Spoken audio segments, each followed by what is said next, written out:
Good afternoon, everyone, and welcome to the Storytelling Leveraging Your Social Capital workshop featuring Nipa Eason, the creative director of Salsa Mitchell PR.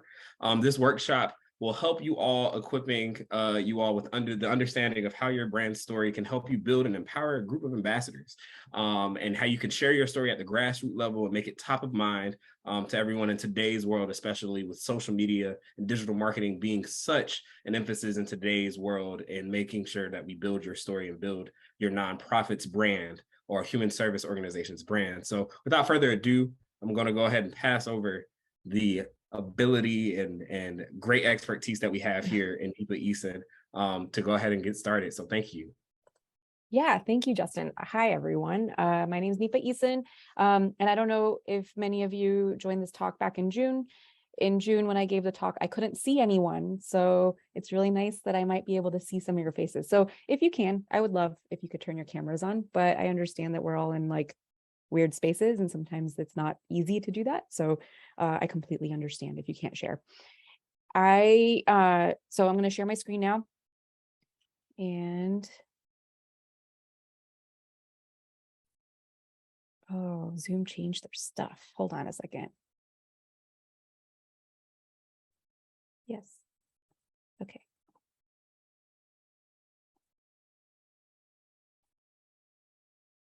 Are you guys seeing that? Awesome. Okay. All right, so like Justin said, we're going to talk about storytelling and leveraging your social capital. I'm using a case study to kind of walk through my process so that you can see it in a real world example, and hopefully that'll help in your nonprofits and in the way that you communicate with your audiences. And like I like this to be a conversation. So if you have a question, please feel free to ask. Pop it in the chat anytime. I'll keep an eye on it and try to make sure I answer anything. Or raise your hand if your video's on, and I'll try to we can hear your voice then too.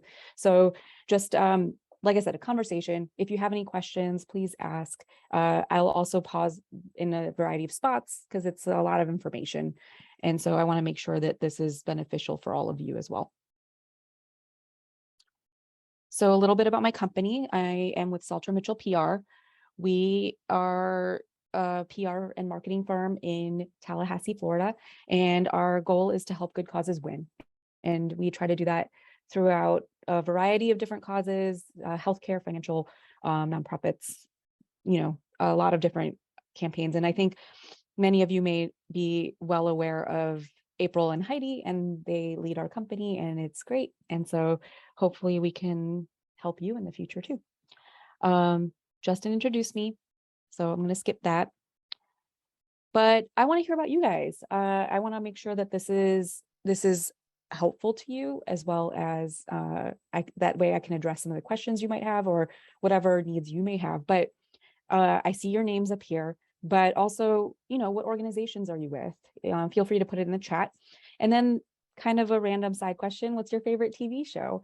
Mine is one of them is Parks and Recreation. One of the reasons I love the show is that the characters are super compelling and they feel like old friends. I watch it whenever I'm feeling a little bit down or, out of sorts or something, and it makes me feel like a warm hug. And one of the things that's great about the show too, in relationship to this, is that it's a pretty small team. They wear a lot of hats. They do a lot of things, and really they just have fun doing it and like working together. And one of and you'll see this throughout what I'm talking about, and they talk about storytelling in that show in such a interesting and compelling way. Home economics, interesting choice. Thanks, Molly, for sharing. I actually don't know that show, but I'll have to check it out. Ted Lasso. Yes, also very good. Also great about team building and good leadership and things like that in that show as well. I feel like there's so many things you can pull out of these stories. One of the new ones I've been super into is Never Have I Ever. And I'll bring that up later, but like one of the things that Mindy Kaling, who created the show, confronted when she was trying to produce the show is this idea that like, well, this feels so niche. Like how are people going to relate to this when they're not Indian American living in Southern California and in high school? But it's a good story transcends all of that and finds universality in so many ways. Like, we can all relate to a Indian American teenager in Southern California in high school and find things that compel us to watch and learn about her. So that's one of the things I like about storytelling. All right. Hi, Alex. Hi, Paige and Jillian. Breaking Bad. Yeah, that's a dark show. Yes, but also very good. Let me see what else we got. Community, very good. I have a mug that says Troy and Abed in the morning, and it makes me so happy to drink coffee out of it. Nailed it. I watch it with my kid too. One of the things I struggle with is where they have to bake things that look like other foods. Like, I don't like that. I need it to look like cake. I don't need it to look like nachos or a burger or something. I want my cake to look like cake. Okay. Anyway, thank you so much for sharing, and you guys can keep putting them up there and we'll talk through it. So first question, what is storytelling? So storytelling is creating context and identity for your brand and organization in order to communicate to a broader audience. And I think one of the things that it can sound really intimidating and scary to do that, but if we simplify and break it into steps, then we can find a way to make a plan and then actually make it happen. And so that's the goal here with this talk, is to figure out a way to break this down so that it's not just like, go create some context, right? Like, it's such a big idea. So let's figure out how to break that down a little bit. One of the things that we just talked about in all these TV shows that we were talking about is finding these commonalities between the characters, between the storytelling, how it resonates with us. And I think really the first step in any kind of storytelling is to look at ourselves and see what resonates with us, because a lot of times it is going to resonate with someone else. You know, just even the TV shows that we all listed, we can all find something to find commonalities.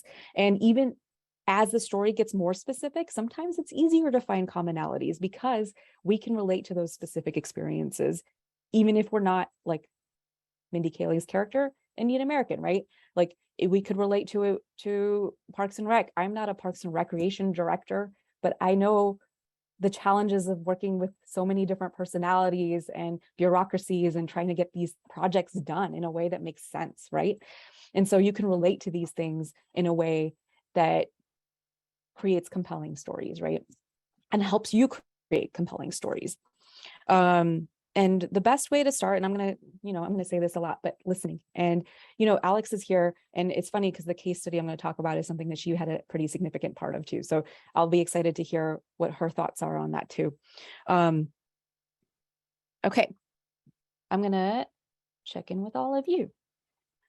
Do you feel that you've been effectively using storytelling to raise money and awareness for your organization? Let's do it on a scale of 1 to 10, and you can go ahead and put that in the chat. And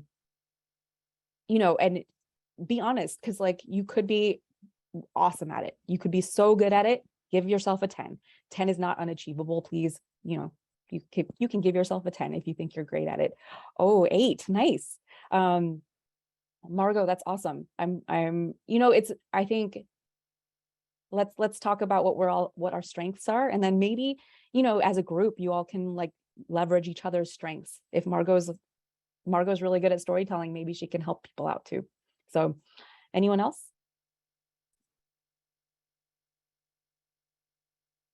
No? It's okay. How effective do you think you've been? It can range from 1 to 10. And I'm hoping that if you're on the lower side, I can help you out a little bit today. Diana, 6. Yeah, I think in general, we all feel a little bit on the middle of the scale one time or another. So hopefully this will help with planning and, again, giving more specific steps.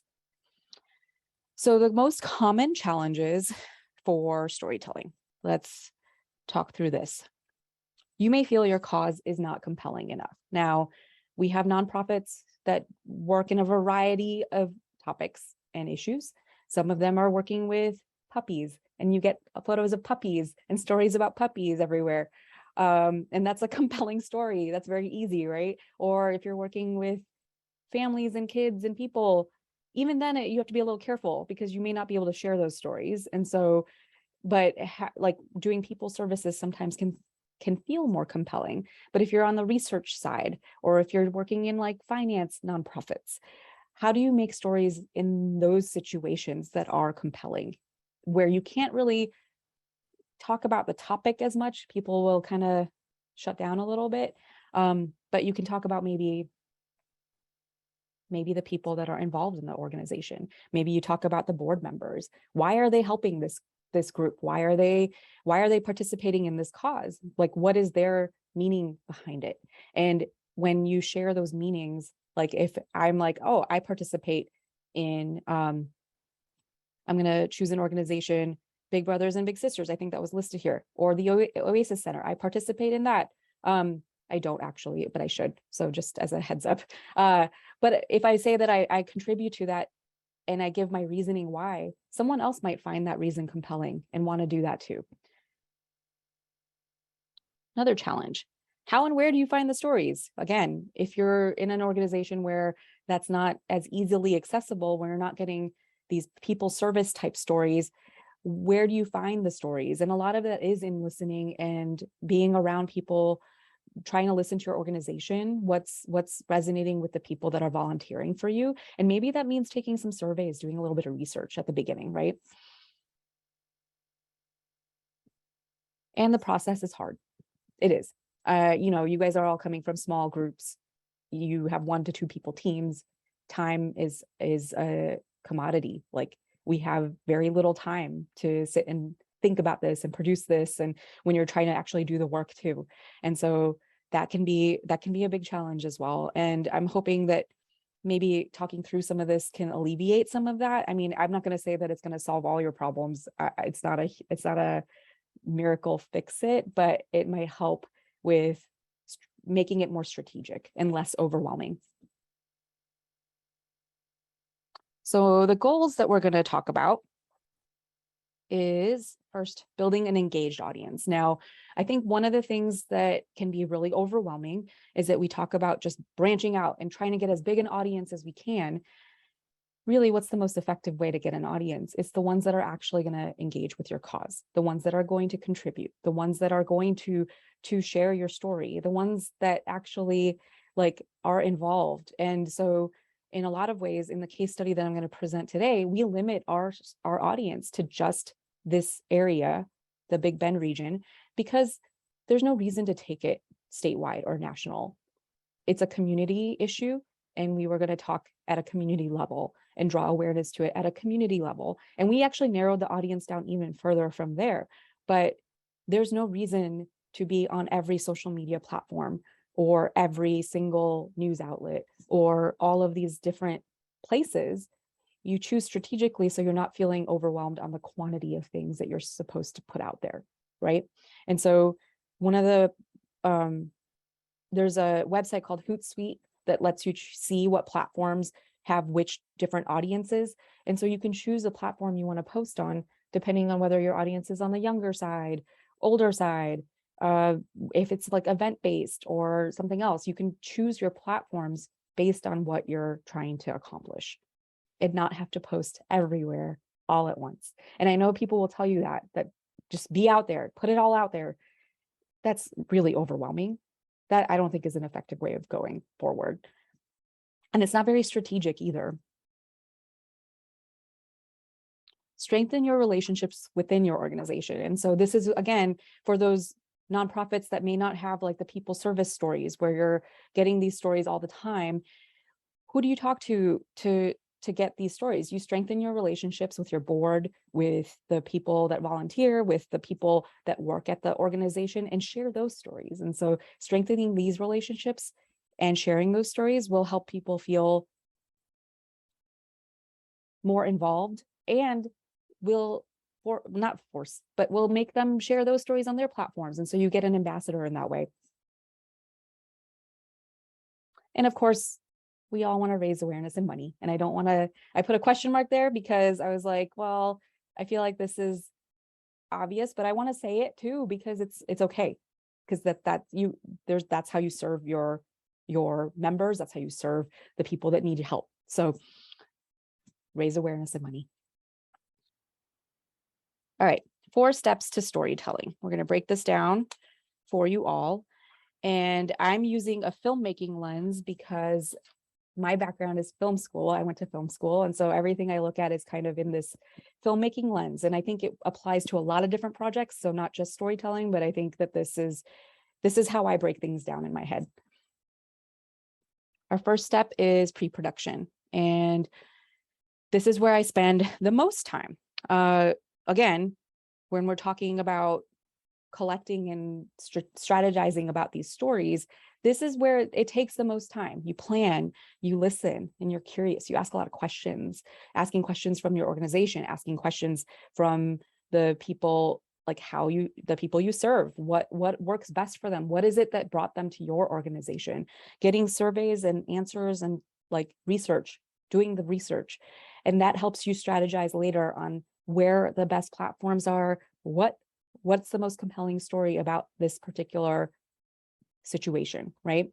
And so this can apply all the time, right? You can listen, plan, and be curious all the time. And you can apply it into kind of this like daily thing where if you're surveying people, you include it in that process of surveying anyone who joins to volunteer, anyone who becomes a board member, anyone who is using your services.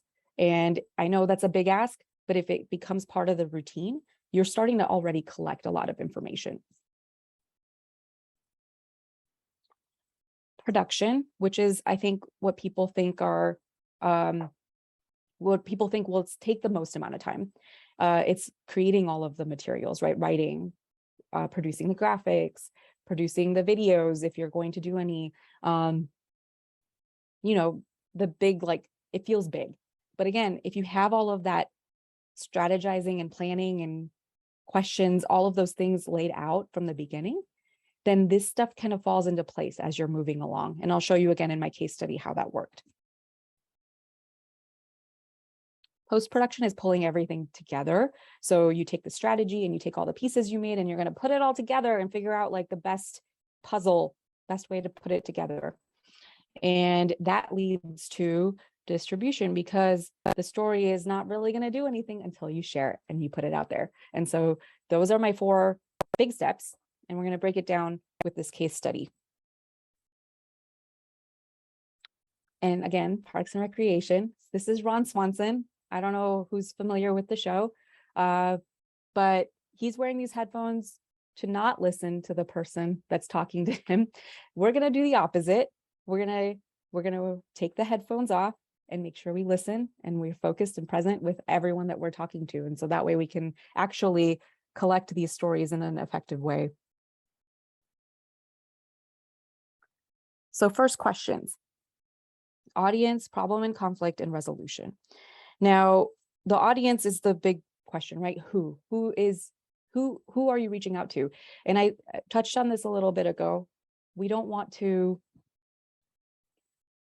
address such a broad audience. It's too much. It is really overwhelming. And so breaking it down, who is the group that you're trying to talk to? And it could be that you're doing like a fundraising event and there's a specific group of people that really will have some sort of engagement with that will give you a better outcome. And so it's really sitting down and figuring out, again, what audience is going to be effective. And I'll talk about this with the case study, so you'll see how that plays out in practice. Figuring out the problem and the conflict. The problem could be even really pretty simple, that you need a certain amount of money to accomplish a certain goal. I mean, that could be the problem. And the resolution, which is something I think people forget about, is that money. Well, what will it do? Where's it going to go? How is it going to help you? How is it going to service your constituents and the people that you're serving? So what is and this is an important one, because I think people like to know what they're contributing to and what it's going to do. So this is a step that I think can get skipped sometimes, but you can talk about the problem, but you have to show what's going to happen once that problem is resolved. Any questions? There's a lot of stuff. No? So, Nipa, I did want to just one thing. I love the pre-production in the audience, because one of the things that we teach nonprofits when they're doing community engagement or presentations, make sure they know the audience that they're speaking to. So I'm glad that's one of the things that you pulled out, because sometimes even with your elevator speech, you may have to tweak it a little bit depending on the audience. Yeah, and that's like the hard part, right? Where you feel like, oh, well, do I have to cater every single thing to each individual person? And that's not it. It's just recognizing that you might have to modify a little bit based on the audience. And so hopefully like your elevator speech overall applies, right? But like you might have to just tweak it slightly as you say it. And part of doing that is becoming extremely familiar with the cause, right? And extremely familiar with the organization. So yes, I'm glad that that resonated. All right, we're going to keep going. Once we take the story, we're going to bring it in alignment with your mission, your organization's mission and goals. And this is, you know, we want to just make sure that it actually, the story that you're telling does apply to your organization. Like, you know, you could have a board member that's joining for a variety of reasons. You have to pick the one that's going to resonate the most for your mission. You can't just tell all of the stories, right? And so that's where it's like, make sure everything is in alignment. Plan a call to action. I have seen many nonprofits do a whole campaign and then there's no call to action. There's no telling people what they need to do after. And then you don't get the engagement you want. You don't get the donations. You don't get the people sharing the story or being ambassadors, right? That's, I think, a missed step sometimes, is not having a call to action. And just that could be like going to your website. It could be donating for a specific event. I know a lot of times grant funding is tied to specific fundraising events or specific things, and you need to show what came in from that. So making sure that the call to action actually matches whatever the goal was in the original funding that you got. And then really digging deep on the why, like, why is this story going to resonate? Why are you telling this? And why does it matter to people, right? Because they're not gonna be compelled to engage with the story unless you know why. Like, you have to also know why. And so they have to feel that authenticity and they have to feel the why. All right, so my case study is for Survive and Thrive Advocacy Center. We helped them with a fundraising event last year called Imagine Freedom, and which I gave away our name, but you know, you'll hear it later too. Survive and Thrive Advocacy Center, also known as STAC, is a nonprofit organization that supports sex and labor trafficking survivors throughout Florida's Big Bend region. And, you know, one of the things that I realized when we first met STAC is that there's an awareness issue. You know, a lot of people didn't even know that human trafficking was a problem in this area. Like, you hear about it on a global scale, you hear about it in general around the world, but you don't realize that it's happening right here. And so that's really eye-opening. And I think one of the things that we really wanted to focus on is the awareness piece of it. Especially, I think the pandemic brought to the front a lot of these issues, because people were in such high stress situations. And so human trafficking became even a bigger issue. I think it was always an issue, but it became even more in the forefront during 2020. And one of the things that here, I think, like, it's always nice to focus on people. People stories are great, but we couldn't do that here. And so this is kind of a nice case study for that purpose, because, you know, while you're telling stories about people is what compels people and draws people in, when you can't, what do you do? What's the next step? Well, how do you dig deeper in that when you can't share these stories because it is sensitive information? The survivors that they're helping aren't comfortable sharing the stories, and it's dangerous to them. So we're not going to put that out there, right? And so how do we structure this in a way that is compelling without drawing on some of these stories that on the outside feel really compelling already, right?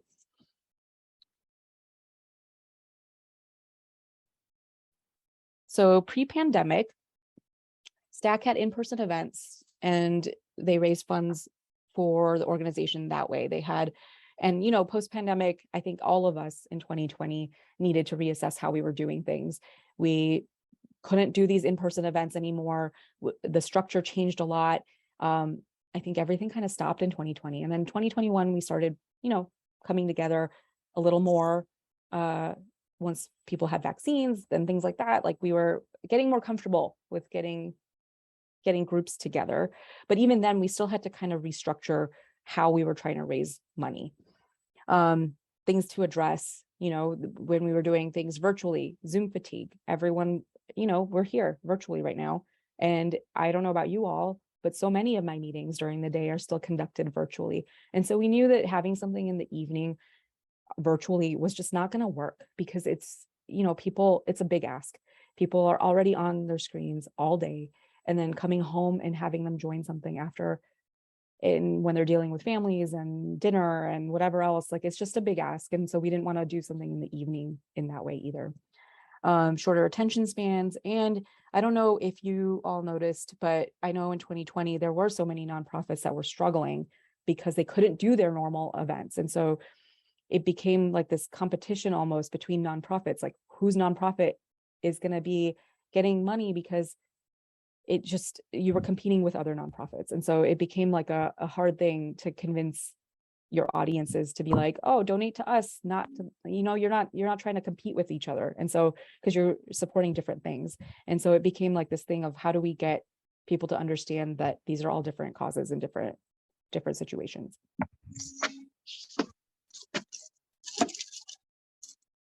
Does anyone have questions? Nope. Okay. So in Stack, specifically for our pre-production for them, why are we telling the story? One of the things that we figured out, obviously, we wanted to raise money. Stack needed money to help the survivors that they were servicing.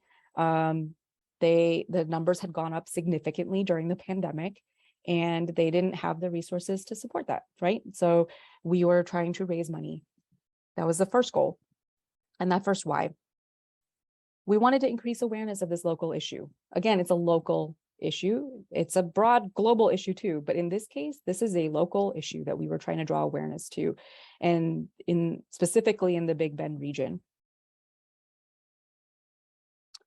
We also, in our conversations with them and research and asking all these questions, discovered that labor trafficking gets overlooked. When people think about human trafficking, a lot of times it's immediately kind of drawn to sex trafficking and not necessarily labor trafficking. And especially in this area, the Big Bend region, labor trafficking with agriculture and tourism and things like that can be a big problem as well. And so drawing attention to this gap was really important. That led us to realize that our audience really is local businesses. We have local small businesses here that may not even know that this is an issue and may not even know how to recognize the signs because they don't know that it's an issue to begin with. And so this awareness and focusing on the labor trafficking side of things really helped us narrow down our audience to a really small group. Local businesses is a very small and more easily approachable group than everyone in the Big Bend, right? Or everyone in the state of Florida. So narrowing that down was really helpful. And it also helped us create a resolution.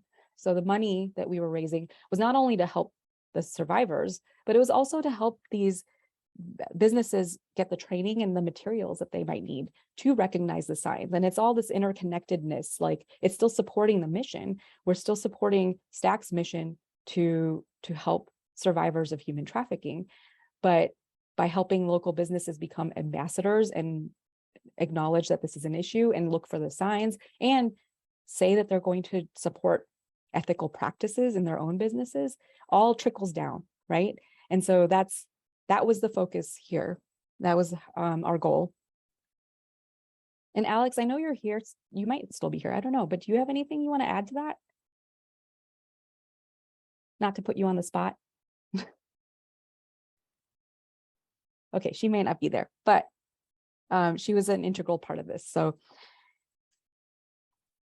all right, next. So we figured out our audience. We have a broad base of donors in the Big Bend, specifically. Champions, which would be our ambassadors that we were calling individuals. We created this name called Champions because we wanted people to feel that they could help contribute to the cause, even if they didn't have the funds or money to necessarily donate. That if they shared the fundraising events, if they shared the training, if they shared the signs of looking for the signs of human trafficking, that it could also draw awareness to the cause. And so we went through it in 3 different ways. The local businesses was also a big part of this. That was our primary audience.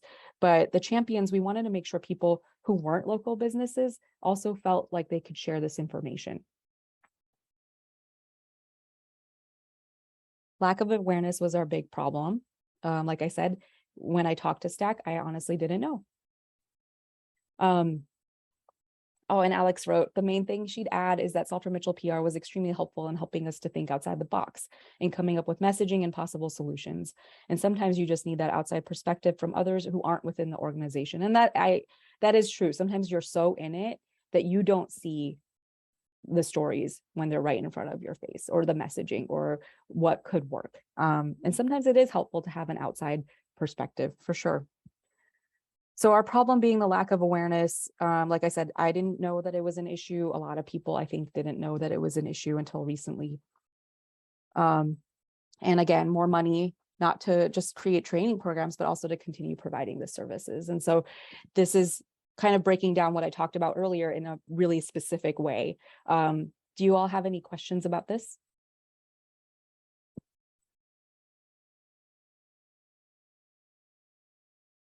The last thing actually is the call to action, which I gave away the name of the event, Imagine Freedom, which is also our call to action. But this is the important part, right? What do you want people to do once they know this? What do they do with it, right?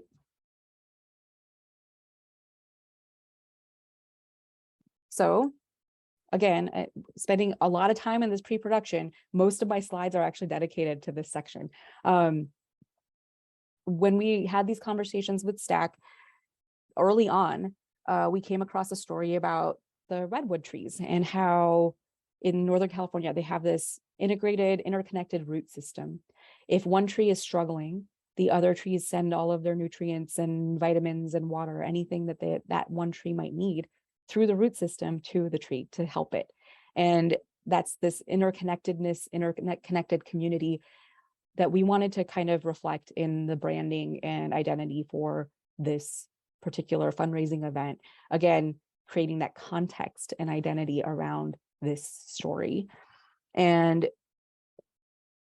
we created the logo, which is the Imagine Freedom, empower trafficking survivors one gift at a time. And one of the things with this logo, again, you may not have the ability to create a logo, but creating this context for your story and for your fundraising event is really important. And so we created it with this call to action. We wanted it really active voice, imagine freedom. We wanted not just the survivors to imagine freedom. We wanted our community to imagine freedom from this very real and very awful issue. We wanted the idea that a gift at a time doesn't have to be money. It can be support. It can be awareness. It can be, and sharing the information, recognizing the signs can also be a gift to someone that you may not even know that you're providing that gift. And I think that what we did here is created this tree, and we have the line underneath as the root system, and that is the root system that is supporting all of this. Trees get used in a lot of Tallahassee logos, and we wanted to do it in a more intentional and strategic way. And so that is how we told our story through the brand and the image. Nipa, I had one quick question. Yeah. We run into this a lot. Yeah. How often should people be refreshing their logos? Oh, okay. So this, so we base this logo on the Stack logo. Stack's logo is still the same. It's Survive and Thrive Advocacy Center still. This is the logo for their fundraising event. And so you can think about it that way in terms of like maybe branding the story, the campaign, as opposed to rebranding your organization. Okay. I think rebranding the organization is a much bigger conversation, and it really depends on how long you've been in existence. Sometimes it could be that just your brand is really dated. And if you're trying to address like Gen Z at this point or younger folks, it might need to change a little bit. You might need to refresh it, clean it up a little bit, but changing it entirely, that's a big shift. And so I don't recommend that lightly when I do. Sometimes I do, but it really depends on the length of time, again, that you've existed, how old your logo is, what story are you trying to tell? Has the story changed over time, And so, yeah, I love the fact that you said this is an event logo, because I do think that stands out when people have an event. They're like, oh, look at that, look at them. Yeah. So. Yeah. And it's something to think about for your campaigns. Like, do you name them? Do you brand them? And it gives people a very easy way of referring to it too. So when people are talking about it, they can be like, oh, like, have you heard about this Imagine Freedom event? And they can talk about it in a contextual way, right? All right. We're into production, and, we can't really move forward without Leslie Knope, who is one of the characters on Parks and Recreation, and her best friend, Anne, and they're the doers. They get things done. And so this is the part where we do things and get things done. And so that's what I wanted to move on to with production. And again, this is a very overwhelming list: creating, writing, web development, sponsorship packages, imagery, and how to use the brand. Now, it's a lot of things. You may not need to do all of these things. It really depends on the context of the story. In this particular case, we were trying to create a fundraising event, but we needed all of this in order to lead people to the correct place, in order to tell people what they needed to do. Again, not always the case, but most likely some of these things are going to come into play. If we've gone through the whole planning process where you figure out your audience, where you figure out why, where you figure out who you're talking to, all of these things will be so much easier. And the strategy really does help. So I'm going to talk through a little bit again how we use that for Stack. So in Stack, we did 3 days of online educational and informative community programs. We did them both in English and Spanish because it was determined that a Spanish-speaking audience is very interested in this topic, because of just in general, it's an important audience that we wanted to reach. And so we did 3 days of those events. We did them during the day, and they were all virtual. We wanted people to learn, it was like training events, how to recognize the signs. So again, drawing back to the awareness piece, and then the training piece of teaching people how they can actually contribute. And they, again, may not be able to donate the money, but they can learn these signs and help in that way, or share this information and help in that way. And how we can work together to end human trafficking, that interconnectedness, how this is a community issue, and we brought it to the community. Like, this is a community issue. We need to try to resolve this in these ways. And how to look upstream and fortify our community against sex and human trafficking. And again, this is drawing attention to the community issue piece. But the training piece is really underlying all of this, training and awareness. And that was really our goal with this event, is to focus heavily on that.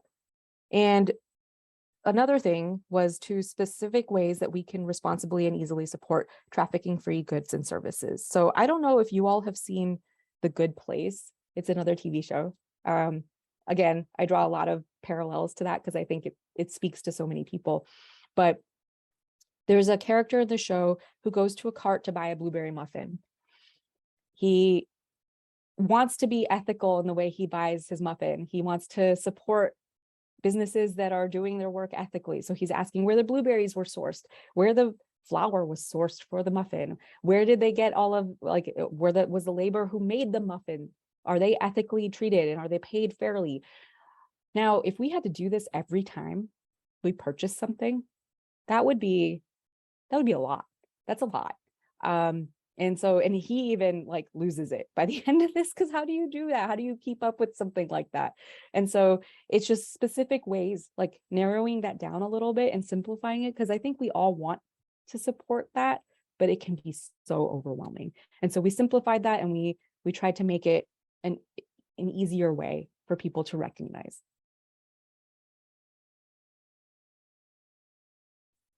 Now, I know last time we had questions about the sponsorship opportunities and how we broke that down. And so I'm going to go into that a little more. And this again helps because we narrowed our audience being local businesses. And in this case, we knew that they're local and small. And so they're not going to have like an insane amount of money to donate as sponsors. But we also didn't want to make the buckets so small, like $10 and $20, because that feels like a more individual level donation. And so we created these sponsorships heavily focused on providing training to the businesses. So they pay for a sponsorship, but they get all of this free training and all of these ethically sourced materials and goods to show them like that this is a possibility, that you can support businesses that are doing work in an ethical way. We had an assortment of treats from Food Glorious Food. They're very careful about where they're sourcing their food and agriculture and produce from. Red Eye supported us by doing a shared coffee morning, and they're very careful about where they're sourcing their coffee beans from. And so it was nice to draw awareness to these businesses who are doing the work and putting the work in to make these ethical choices. We also had a landing page to help people find the fundraising event. They can become a sponsor and learn more. And we wanted to make this as easy as possible, because again, if it's hard, people won't do it. They won't go do the thing we need them to do. So try to simplify that process. And for me, that's making it so you don't have to click as much. No more clicking. Just try to, if you have a website or a QR code or something, you put it in the front, and people can go. We made shareable graphics for people so that they could, again, we can have our champions and anyone who wanted to share this cause and share support for the cause and explain what it is and what we're trying to do. And so along with these social media graphics that we posted online for people to download and share, we posted recommended captions as well, so that people could copy and paste that. And it's an easy way for them to share the story and not have to overthink it. Again, making it easy for people to be ambassadors. We also made a very simplified list of the 10 things that you can do to stop human trafficking, like I was talking about earlier, making it very easy and simple to show the variety of ways that you can participate. And, one of them is participating in the online trainings and stuff. And I think, and Alex agrees, to offer that 10 things you can do, it just makes it very easy to break down. Like, here are the things, and here are easy links that you can go to and support the cause here. Yeah. Obviously, volunteering and staying informed, signing up for the email list. I mean, that's always a good thing to build your list of people that you can reach out to. And if you make them all easily accessible, people will do it. Any questions so far? Because there's a lot of stuff I've been showing.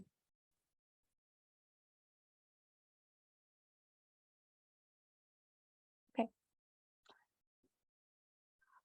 We made a different document aside from the sponsorship package to show the ways individuals can donate as well. And again, this was meant for our champions and to show them, like, here's one way you can help. You can help by donating money. But here's also another way you can help. You can tell people what you're doing. You can use our social media and share these things with people, so that it's not the burden. We're not putting the burden on one person to donate. We're asking them to just share the information and put it out there so that other people who might have the funds and be able to donate, then you can engage with them too. And yes, Alex, actually, it's especially helpful when we can't share individual stories of the survivors that we're helping. And so in this case, we made it more about the community and the people that we're engaging with and getting people to engage their platforms. It doesn't have to all be you. It can be the people, the volunteers, the people that are helping, because they all equally care about the cause. And then I have Ron Swanson. He's smashing a phone for post-production. Again, don't do what Ron Swanson does, please. Because putting all this together, creating this network of stuff is really important. And a lot of times you do need your phone for that. So don't do that, please.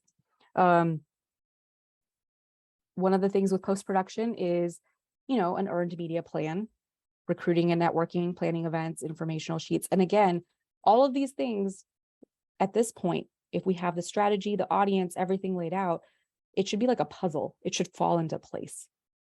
We shouldn't have to overthink this. The earned media plan, since we're dealing, in this case, we're narrowing the audience to just being local businesses. Where are they getting their news from? Where do I want to go? Where do I want to place this stuff so that they're the ones that see it? Recruiting and networking, calling on our volunteers, calling on the folks that are helping us to spread this information, asking them to share it on their platforms, putting it out there. Again, the burden is not on you then, that you're getting help from other people to share the information too. Obviously planning these events, because it is a fundraising event that we were doing here. And then the informational sheets, which we had already made in our production stage. And now it's just getting them together in a way that makes sense for people to get on the website or on social media platforms. We also created talking points for people. We made them very easy. We made them in a small Word document, told them exactly what it is and how people can help. It's very brief and very easy for people to read very quickly. And so if anyone in the media is talking about it, they have this quick document to touch on, and it helps them make sure that the information is correct. We had a very simple event schedule that we shared with people with registration links. And again, we wanted to make it very clear that these are, we did have one evening event. So I think like we tried to mix it up so that it could work for everyone depending on what their schedule was like. But I think in general, we just wanted to get this information out there and make it as easy as possible for people to share.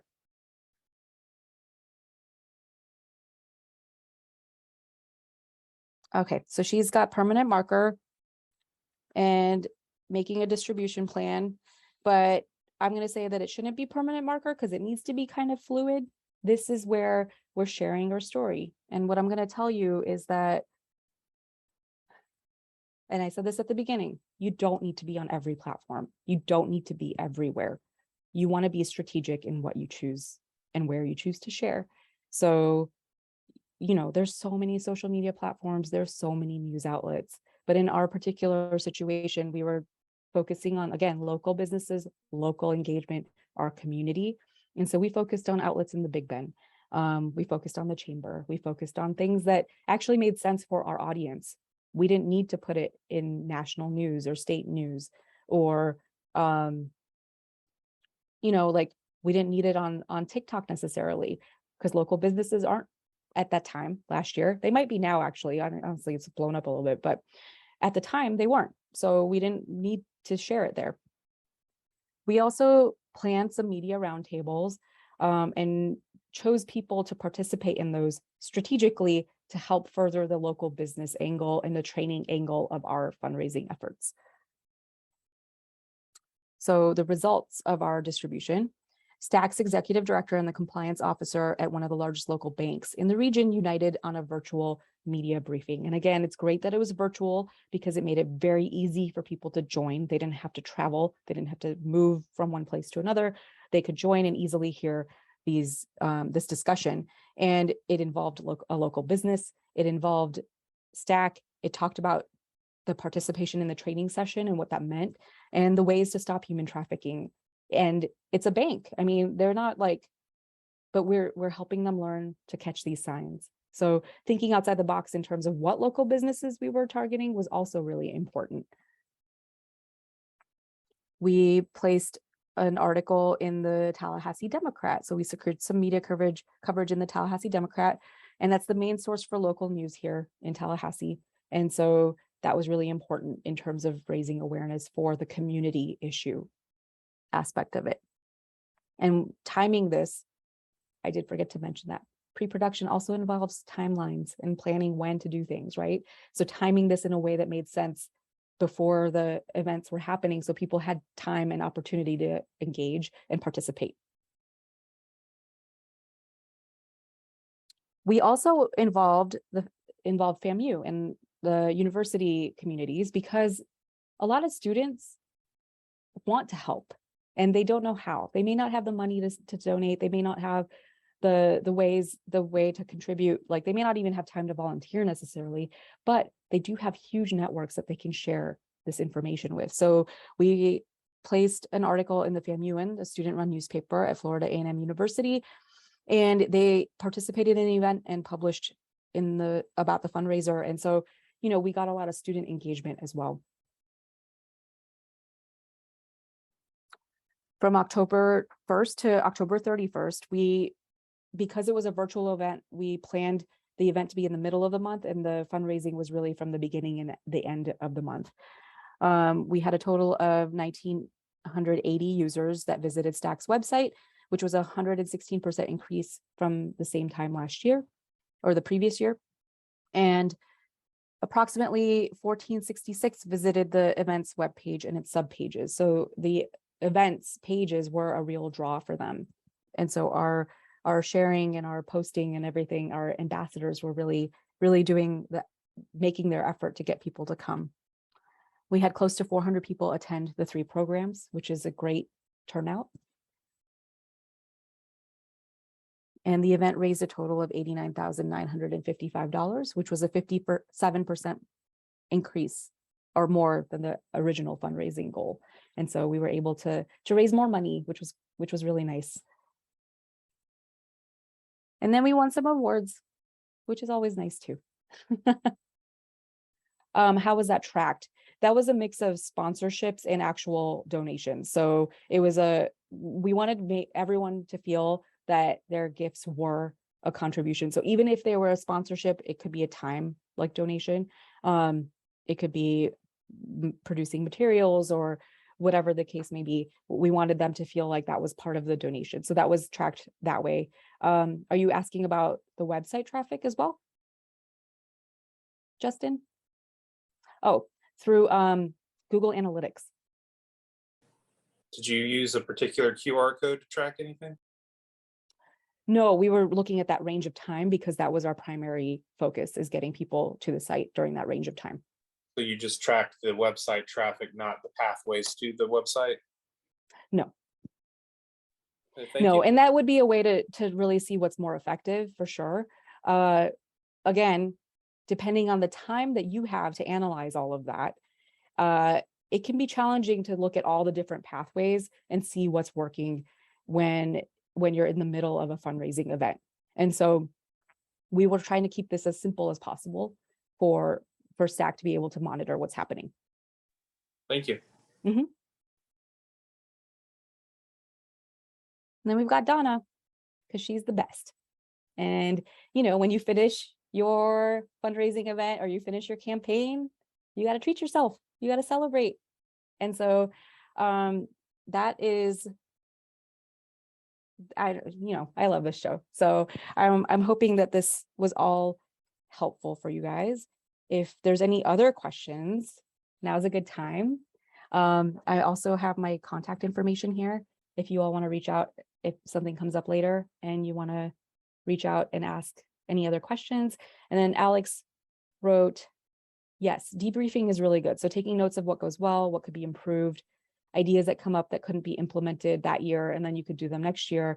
And then, yes, you have a great starting point for the following year because you've already kind of built that structure and what's worked and what hasn't. Again, all the planning. And I will say this to every client I always work with. We need more time for planning and actually hearing things and strategizing. And that helps so much with everything falling into place.